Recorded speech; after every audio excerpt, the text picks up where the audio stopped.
Hey there guys, Harry Cricket 3 here and welcome to my 2025 ICC Champions Trophy predictions.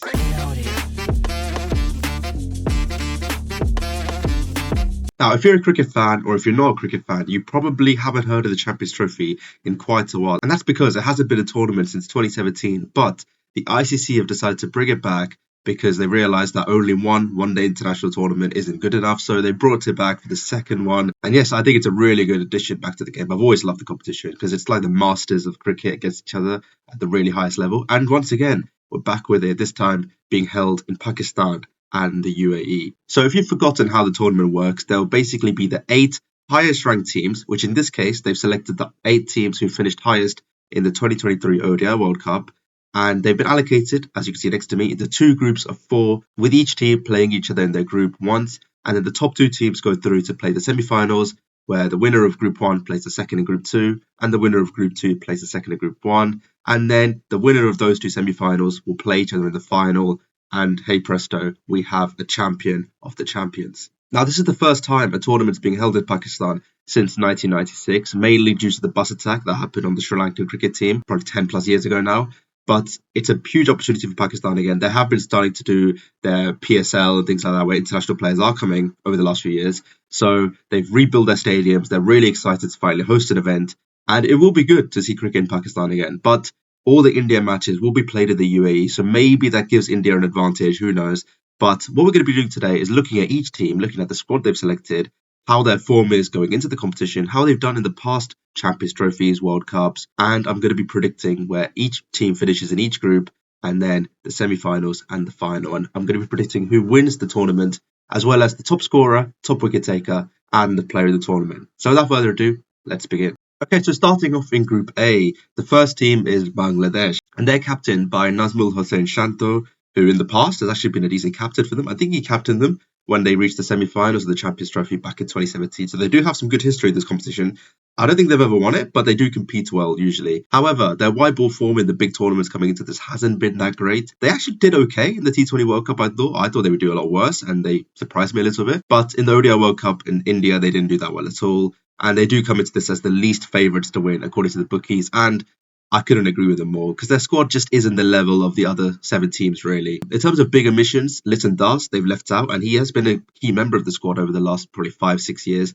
And he hasn't been performing very well, so they decided to leave him out, which I think is a good decision. And obviously, Shakib Al Hasan, their best player of all time, he has been left out. I think we all know that was going to happen. It still is a good squad. They still have some good pace attack. The only problem for me is their spin attack looks kind of weak. And I think you do need very good spinners in these conditions, and that's something that they struggle with. But then again, Bangladesh is a country where they have very similar conditions to Pakistan, so maybe they've got some sort of home advantage kind of thing going on in this group compared to the other 3 teams. I just think they're up against 3 really big boys in cricket, and their form, it doesn't look that good. The squad doesn't look too impressive. I think they're going to really struggle in this group. Okay, so the second team is India, my team. Now, we go into this as the bookies' favourites to win, and I don't rate our chances as highly as everyone else does. Yes, we finally got over the line in an ICC tournament with winning the T20 World Cup in 2024, but we always do look a bit edgy. When it comes to the latter stages, our players just seem to lose their nerves a little bit. Even that World Cup final, lots of people would say we were very lucky to win the game, and I agree with them. I think we're in a really tough group. We're up against Pakistan and New Zealand. Last time we had the group with those 2 in UAE conditions, we finished 3rd. We lost to Pakistan, we lost to New Zealand. I think we beat Afghanistan and another team, and we finished 3rd in the group, didn't qualify for the semi-finals of the T20 World Cup back in 2021. But this time, it's an ODI game, so it's totally different. It's about endurance, it's about longer distance batting, and that is something India have been good at over the last few years. The big disappointment, though, is that Jasprit Bumrah is injured. And if you want anyone to get injured in the Indian lineup, he's probably the last guy you'd want to get injured. The pace attack, don't get me wrong, is still good. We have Ashdeep Singh. We brought in Hashit Rana as his replacement. We've got good spinners in Chakravarti, Jadeja. The batting attack looks okay, but for me, Bumrah is a huge miss. If we still had Bumrah in the squad, I genuinely think I would have had us as outright winners from the start. Now I'm a little bit more nervous, and I think most Indian fans should be as well. I think we're way too confident going into this. And like I said, we're up against 2 really good countries that could easily turn us on their day. So the chances are good, but they will be tricky. Okay, so moving on to Pakistan now. They are the hosts of this tournament. They'll be playing all their games in Pakistan, except for the game against India, which will be in the UAE because of political reasons. And they have been decent in white ball tournaments over the last few years. They reached the final of the T20 World Cup in 2022. In the ODI World Cup in India, they weren't too bad. They were okay. But the recent T20 World Cup, my God, that was disappointing against USA. But, it could have that game could have easily gone either way. So it's not a huge deal. And it'll be interesting to see how they do this year. Their squad looks very strong. Their pace attack of Nazim Shah and Shaheen Shah Afridi is probably one of the best in the tournament, I'd say. And yes, they've got a really, really strong team. And the home advantage is an advantage for them. But will they crack under the pressure? That's where I'm questioning them a little bit. It's the first time a tournament's being held in Pakistan for a few years now. Either this could go really well for them, or I could see them being really disappointing because they got, like I said, they've got a tough group. If they were in the other group, I think I'd have them topping the group quite easily. But because they're in this one with India and New Zealand, I'm a little bit more tentative to say that. The first game is against New Zealand on the Wednesday. Then they've got both India and Bangladesh. So every game is a kind of a knockout game for every team in this competition. But with Pakistan, they've got the pressure as well as everything. This time, they're captained by Mohammad Rizwan, I think for the first time in a tournament, after Babar Azam wasn't really getting them any results. Maybe his batting will improve now that he's not captain. And Rizwan is a very good leader as well, so there's absolutely no problem with that. But I do think there'll be a little bit of pressure. But let's see when I predict them. After we talk about New Zealand, who come into this in really, really good form, because New Zealand have just beaten Pakistan and South Africa in a little one-off tournament just before the World Cup, which I believe was held in Pakistan. So clearly their practice of playing in these conditions is working and their team looks very good. The big news around New Zealand now is they're captained by Mitchell Santner. And their results under him look really, really good. Like, they won the tournament. They've been in good form before this one-off tournament as well. Players like Conway performing, Williamson's performing. Their bowling attack is a little bit different now because Trent Boult and Tim Southee are both retired. And they've brought in all these youngsters to come in and fill their places. They've got the emergence of Rachin Ravindra. If they hadn't played this one-off tournament, I'd be a little bit more tentative about their chances. But because they have, and because they won it against South Africa and against Pakistan, in Pakistan, that elevates their chances quite highly for me. They always give a good game to India. Yes, in the ODI World Cup, they lost to them. But before then, they would always beat India. And they've got a good record against Pakistan as well. So it'll be interesting, but that is one hell of a group. Okay, so moving on to Group B now. Hashmatullah Shahidi's Afghanistan. They might be one of the dark horses to win this whole tournament. Them and Bangladesh are probably the two countries who've played a lot of ODI cricket in 2024. So they come into this good practice. They always seem to fall short in the big tournaments. Don't get me wrong, Afghanistan used to struggle at every tournament before this. Last few years for them has been a huge turning point. They did well at the 2023 ODI World Cup. They lost Australia in that dramatic fashion with Glenn Maxwell. The 2024 T20 World Cup, they did very well as well. They beat Australia. They beat New Zealand. They look a real team. Their bowling attack is good. Their batting attack is good. The only thing I'd say is their middle orders is slightly weak. So after Ramadan good buzz, they look a little bit weak in the middle order. But Rashid Khan, outstanding bowler. Their whole spin attack is really good. And that'll be good in these conditions. Their pace attack is decent as well. The question is, can they do it on a one-day level compared to a T20 level? T20 is shorter. You can be more powerful. You can play it smarter. One day, you have to be slightly more tentative, more cautious, and think about the long run. And that's where they might fall a little bit short because they're up against three countries who have got really good experience in one-day cricket in Australia, England, and South Africa. Talking of the Aussies now, they are captained by Steve Smith this time. The big omissions for them: Mitchell Starc, not here, personal reasons. Josh Hazlewood, injured. Pat Cummins, injured. Those three are the bowling attack that won them the ODI World Cup in India in 2023. None of them are going to be here this year. In terms of new guys coming in, they're all really promising additions. I think we'll see the best out of Jake Fraser-McGurk this tournament. We'll see Steve Smith come to his proper best as well. It's still a very strong squad, the Australians, and you can never write them off. They're like the Real Madrid of cricket. They always just turn up when you need it to be. However, they just played a friendly against Sri Lanka recently, and they got absolutely smashed. Is that a sign coming into the tournament that they may be a little bit weak? In the T20 World Cup recently, they got knocked out by Afghanistan. And I did say they won't reach the semi-finals, and they didn't. So maybe my predictions of Australia are good recently. Maybe wherever I say they'll go is where they're exactly going to go. But I think the chances are still good. I just don't see them pushing as high as everyone else does because of the injuries. One player they have that I think is a huge game changer is Adam Zampa. I think he's always outstanding for them in one-day cricket, and I think he will be again. But he's going to have to step up a lot more now because his best bowlers with him aren't there anymore. So Zampa, you're going to have to carry Australia home this time. It's a good squad, but maybe it isn't quite the squad that needs them to win the Champions Trophy. Okay, moving on to Team England, Bazball. Will it continue after this tournament? That's the big talk. They're led by Joss Butler. Their squad is pretty much unchanged. It looks really strong, but their form is horrendous coming into this tournament. They got absolutely humbled by India 3-0 in a one-day series recently. Their performance at the T20 World Cup was decent, but not really great. Their performance at the ODI World Cup in India was shambolic. And you're going to have very similar conditions here in the UAE and in Pakistan. Can they come up to those conditions? I'm not too sure. And they're up against three countries who are all going to give them a proper game. There won't be any easy games in their group. People might say Afghanistan. No. Afghanistan are a serious team this year. I don't think that's going to be an easy game for England at all. It's going to be a really, really challenging group. But with the talent in their squad, they could pull a good few results and get to the semi-finals. Do I think they've got a chance of winning the whole thing? Not as much as everyone else does. I think they're going to struggle a lot here, and it could be the end of basketball post-tournament. Okay, so the final team to talk about is South Africa. They reached the final of the T20 World Cup last year, and they got knocked out to India in what was a disappointing fashion. They always seem to just never get over the hurdle. However, this time, they're in the Champions Trophy this year. They're also in the World Test Championship final against Australia.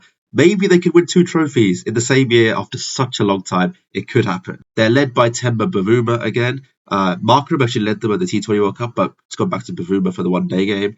And he has actually captained them okay in recent tournaments. He himself, I've never really rated him as a batsman. I don't think he ever performs, but as a captain, he's been decent. But their bowling attack looks good. Their batting attack's decent. They've lost Quinton de Kock to retirement. They've lost Anrich Nortje to injury. But their middle order, I'd say, is the best in the entire tournament. Their likes of Tristan Stubbs, David Miller, Markram, Van der Dussen, and also Klaasen is an outstanding batting lineup, and that could really change the game for them. They did well at the One Day World Cup in India, and they, I think, shot quite well, and I think that's going to translate well, and I think they're going to do well again this year. They're in a really tough group, but their chances and their form going into it is good. Yes, they didn't do well in the one-off tournament against New Zealand and against Pakistan, but maybe they're saving themselves for this tournament.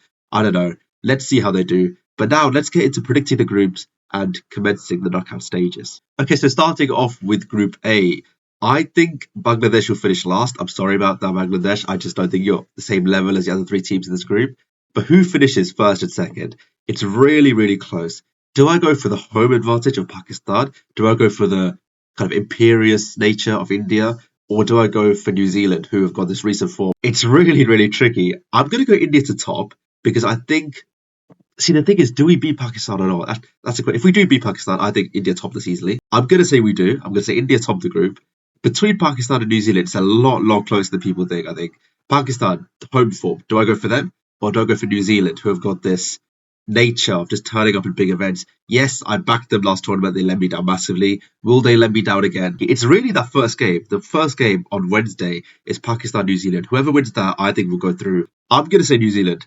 That's a really, really big call, I know. I think Pakistan, if they were in the other group, I would generally back them to go the whole way, probably win the whole thing. But because they're in this group, I think the pressure will get to them. I think they're playing India and New Zealand. Having said that, I think if they do lose to New Zealand, they could go and beat India. And if that happens, India might not get out of the group. And I think Indians will be very upset about that. I'm going to say India first, New Zealand second, Pakistan third, and Bangladesh fourth. Okay, Group B now. Now, this is a really, really hard group to predict because I think all 4 teams have a variety of problems / solutions going on in their squads, and it's going to be close. I really fancy Afghanistan to do well in this group. They're in good form coming into it. I'm going to be bold. I'm going to say England finish last, which many English people will hate me for that. They could also go on and win the tournament. They really could, but I think their form just isn't good enough coming into this. So it's really between the other 3. Afghanistan, Australia, South Africa. Who is going to finish top 2? I'm going to back the Aussies to top, just about. Even though I think they're a little bit iffy coming into it, I'm going to back Australia to top. And out of Afghanistan and South Africa, it's tricky. South Africa have got probably the more balanced squad and the better squad. But Afghanistan have got this kind of mentality of playing in these conditions. They know the conditions so well. South Africa didn't look too good in the tournament. Afghanistan have looked good all 2024. I'm going to say South Africa. I'm going to go with a big boy over the promising underdog here. I'm going to go South Africa to finish second. I think they've got enough in their team with Temba Bavuma, Markram, Miller, all these guys. They're very powerful. Rabada and Ngidi, very good bowlers. Shamsi, Maharaj, they've got the squad to win the whole thing, really. I'm going to go Australia first, South Africa second, Afghanistan third, England fourth, which means the semi-finals will be India against South Africa and Australia against New Zealand. Okay, India against South Africa. Who will win this game? It's really tricky because they played each other in the T20 final. South Africa played really, really well, but India won the game.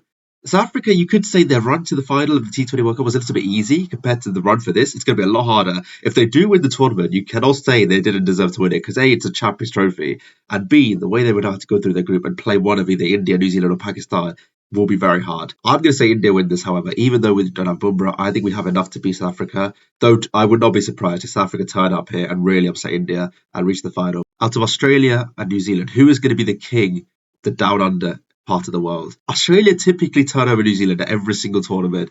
They've just got one over them all the time. But New Zealand come into this in good form. I think in the past, in 2015, I remember New Zealand beating Australia in the group stage and then losing to them in the final. Maybe Australia just have their number in the big games and the really high pressure situations, but you can never write off New Zealand either. They're a very, very good one day team. They've let me down once in my predictions in the T20 World Cup. I don't think they will again. New Zealand, once again, I did say in the T20 tournament, you might not get out of your group, but if you do, I'm going to back you to reach the final. I'm going to say India versus New Zealand will be the final of this year's Champions Trophy. And I think Australia, South Africa will be good, but they won't quite reach the final. Okay, so India versus New Zealand. Who is going to win the whole tournament? It's a repeat of the final I predicted for the T20 World Cup. This time we're in one day. It's a different game. Both teams can last one-day matches. They're very, very good at it. Can India win the tournament without Jasprit Bumrah? Or can New Zealand? Will they even get that far without Southee, Bolt, and all these guys who have helped their team so much over the last 10 years? I'm going to go with my home team. I'm going to go with India to win the tournament. Yes, we are the bookies' favourites, but I think there's a lot of problems going on in the India team. I think we'll overcome them though. I think the squad is good enough. I think the fact that we've got through a final and won it recently will help the team a lot. And I think Rohit Sharma is a very good captain. I'm going to go with India to be the Champions Trophy champions for 2025. Okay, so top run scorer now. If you're looking at the two finalists, maybe Rohit Sharma, Virat Kohli, Shubman Gill, Devon Conway, even someone like Kane Williamson, really good options. In terms of the semi-finalists, someone like Steve Smith, David Miller, Van der Dussen, these guys are all very good options. I'm going to go overall with Devon Conway. I think he turns up for New Zealand big time in the white ball tournaments. Yes, in the last tournament, he was absolutely shocking. I'm not going to deny that. But this time, he's been in really good form coming into this. I think either him or Williamson will get the most runs. I'm going to go with Devon Conway to get the most runs this year at the Champions Trophy. Leading wicket taker now. Who is going to turn up massively with the ball? If it's Australia, I really do fancy Adam Zampa here. I think he's an outstanding bowler for them. India-wise, Arshdeep Singh is probably going to be the outstanding guy because there's no Bumrah, so someone's going to have to step up. If Australia had Hazelwood or one of those boys, I would have gone for them. But I'm going to go with India again. I'm going to go with Arshdeep Singh to get the most wickets this tournament at the Champions Trophy. Finally, player of the tournament. It's got to be an Indian here. We won the tournament. Who am I going to go with? I'm going to go with an all-rounder, I think, because they have to perform with the ball and the bat, and they have to be fielding all the time and being constant threats. Akshay Patel was outstanding in the T20 World Cup. Jadeja's always been a really good option. Hardik Pandya looks good. I'm going to go with Hardik Pandya. I think he's going to turn up big time here. He did well in the T20 World Cup. I think he's going to turn up even bigger here in the UAE. Hardik Pandya, I think you're going to carry India home. I think India are going to win the Champions Trophy with you as the best player in the tournament. Okay, guys, so that was my Champions Trophy predictions for 2025. Hope you guys enjoyed. Leave a like if you did. Comment down below with your predictions. Have I made a huge mistake saying Pakistan won't qualify for the semi-finals? Probably. Do you think England are going to win the whole thing? Probably. Who knows? It's a very high competitive tournament. It's 8 teams. Anyone could win it. They're all equal ability.